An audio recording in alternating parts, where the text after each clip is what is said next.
અંકલેશ્વરના શારદા ભવન town hall ખાતે ખેતીવાડી વિભાગ દ્વારા રવિ કૃષિ મહોત્સવનું આયોજન કરવામાં આવ્યું હતું। આ મહોત્સવમાં ધારાસભ્ય ઈશ્વરસિંહ પટેલની અધ્યક્ષતામાં 12 ખેડૂતોને ખેતી વિષયક સાધનોનું વિતરણ કરાયું હતું। અંકલેશ્વર નગર સેવા સદનના સામાન્ય સભામાં એજન્ડા પરના 40 કામોને મંજૂરી આપવામાં આવી હતી।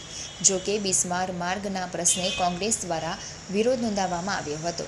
આ સામાન્ય સભા પ્રમુખ લલિતાબેન રાજપુરોહિતના અધ્યક્ષ સ્થાને મળી હતી। કારોબારી અધ્યક્ષ નિલેશ પટેલ, ચીફ ઓફિસર કેશવ કોલડિયા અને ચૂંટાયેલા સભ્યો ઉપસ્થિત રહ્યા હતા। સભામાં 40 જેટલા કામોને સર્વાનુમતે અને બહુમતીથી મંજૂરી અપાઈ હતી। રાજ્ય સરકાર દ્વારા અંકલેશ્વર નગર સેવા સદન સ્ટેટ એર ક્લીન પ્રોગ્રામ અંતર્ગત ફાળવવામાં આવેલા ₹10 કરોડની ગ્રાન્ટના કામોની પણ નોંધ લેવામાં આવી હતી। આ ઉપરાંત અંકલેશ્વર શહેરના વિવિધ માર્ગોના સમારકામના કામોને પણ મંજૂરી આપવામાં આવી હતી। જવાહર બાગ સામે આવેલા સિનિયર સિટીઝન પાર્કનું નામ સરદાર પટેલ પાર્ક અને સ્પોર્ટ્સ કોમ્પ્લેક્સનું નામ સ્વામી વિવેકાનંદ રાખવાનો નિર્ણય પણ લેવાયો હતો। વિપક્ષ કોંગ્રેસે શાસકો ઉપર બહુમતીના જોરે કામો પાસ કરી દેવાનો આરોપ લગાવ્યો હતો। તેમણે જણાવ્યું હતું કે અંકલેશ્વરમાં બિસ્માર માર્ગોને કારણે ધૂળિયું વાતાવરણ સર્જાયું છે, જેનાથી અનેક લોકો મુશ્કેલીમાં મુકાયા છે। કોંગ્રેસ તાત્કાલિક માર્ગનું સમારકામની માંગ કરી હતી। આજ રોજ અંકલેશ્વર નગરપાલિકા સભાખંડમાં બોર્ડ મીટિંગ મળી હતી। એમાં એજન્ડા ઉપર 40 કામ લેવામાં આવ્યા। બધા કામ બહુમતી તેમજ સર્વાનુમતે મંજૂર કરવામાં આવ્યા છે। આમાં વાર્ષિક ભાવોના કામ હતા અને એક કામ સિનિયર સિટીઝનનું કામ છે, એનું નામકરણ કરવાનું છે। એનું નામ સરદાર પટેલ સિનિયર સિટીઝન રાખવામાં આવ્યું છે અને સ્પોર્ટ્સ કોમ્પ્લેક્સનું કામ છે, એમાં સ્વામી વિવેકાનંદ સ્પોર્ટ્સ કોમ્પ્લેક્સ રાખવાનું મંજૂર કરવામાં આવ્યું છે। તારીખ 15/10 રોજ સામાન્ય સભા બોલાવવામાં આવેલ હતી। એમાં 1 થી લઈને 40 જેટલા કામો હતા, પરંતુ 1 થી 40 જે કામો હતા એનાથી વધારે મહત્વની ચર્ચા હતી 0 અવર્સમાં રોડની। કે ઓએનજીસીના બ્રિજથી લઈને કે ઈશાનગર સુધીનો જે રસ્તો બનાવવામાં મંજૂર કરેલ છે। હવે હું એમ કહું છું કે આની અંદર કેમ તમે ઉતાવળ કરી? એક કોન્ટ્રાક્ટરના તો પેપરો આવેલા હતા કે આ લોકો માન્ય નથી રાખ્યા અને પછી બીજા બધા કોન્ટ્રાક્ટરના ડોક્યુમેન્ટો બધા ચકાસવાના થઈ ગયા।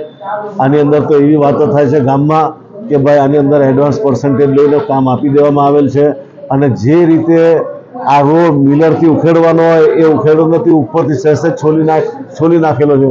એ છોલવાના રૂપિયા આપણે ચૂકવવાના? હા, હું એમ પૂછું છું કે 1 ઇંચ 1.5 ઇંચ તમે જોઈ શકો, હું જે જૂઠ બોલતા હોઉં તો તમે જઈને જોઈ શકો છો। આ રસ્તાની ઉપર તમે પોતે ફોટોગ્રાફી કરી શકો છો કે આ રોડ આવી રીતે છોલાય। જ્યારે એને પૂરેપૂરો છોલવાનો નક્કી થયો અને 5.5 કરોડ જેટલી માતબર રકમ આપણે ખર્ચો કરવાના હોઈએ તો ગામ લોકો ફરિયાદ કરે। પત્રકારોએ કેટલાકે મને ફોન કરીને કીધું કે ભાઈ આ કામની અંદર આવું છે। આજે મારાથી પગથિયા નહીં ચડાય એવા હતા ઓપરેશનની હાલતમાં, તે છતાં પણ ગામની પ્રજાની લાગણીને માન આપીને આજે હું બોર્ડમાં હાજર થયો છું। પણ આ સત્તાધીશો, એમને સત્તાનો માર એટલો બધો ચડી ગયેલો છે કે કોઈ કાળે લોકો સમજવા તૈયાર નથી। મને તો એવું લાગે છે કે અમુકની તો છેલ્લી ટર્મ જ છે, કેટલાકને તો સમજ જ નથી પડતી આ સભ્યોને, અને સભ્યોને આ લોકો પોતે કંઈ બતાવતા નથી। મેં તો એવું સાંભળ્યું કે ગઈકાલે પાર્ટી મિટિંગની અંદર જે 41,88,000 રૂપિયાનો જે ખર્ચો જે ફાળવી દીધો એનો જવાબ પેલા સભ્યને નથી આપ્યો। એકબીજાને જવાબ આપે। આ નીતિ ને આ રીતિ એકલું ભ્રષ્ટાચાર છે, ભ્રષ્ટાચાર। લોકો વાતો કરે છે, હું તો આજે 27 દિવસથી ઘરમાં પડ્યો છું, મને ખબર નથી, પણ કેટલાક એવા લોકો પાસેથી જાણવા મળેલ છે કે ભાઈ આના તો પર્સન્ટેજ, આ બધા કામો મંજૂર કરીને એના પર્સન્ટેજ એડવાન્સમાં લઈ લીધા, કેમ કે આ છેલ્લું ચક્કર છે ભાઈ, છેલ્લું ચક્કર છે। પ્રજા સમજે તો ઠીક, નહીં સમજે તો ઠીક। કેમ કે અંકલેશ્વરની પ્રજા જાગૃત થવું પડશે। જ્યારે દરેક જગ્યાની ઉપર તમારે આખા એની અંદર ચેન્જ આવે છે તો તમારામાં કેમ નહીં? તમે કેમ નહીં કરો? બસ ખાલી વિપક્ષ જ લડતો રહે, તમે તો કોઈ નીકળતા નથી, કોઈ કંઈ કહેતા નથી, બસ ખાલી ફોન કરીને ફરિયાદ કરી દો કે આવું થાય છે। તો તમે પણ તો નીકળો, તમે પણ તો જવાબ માંગો।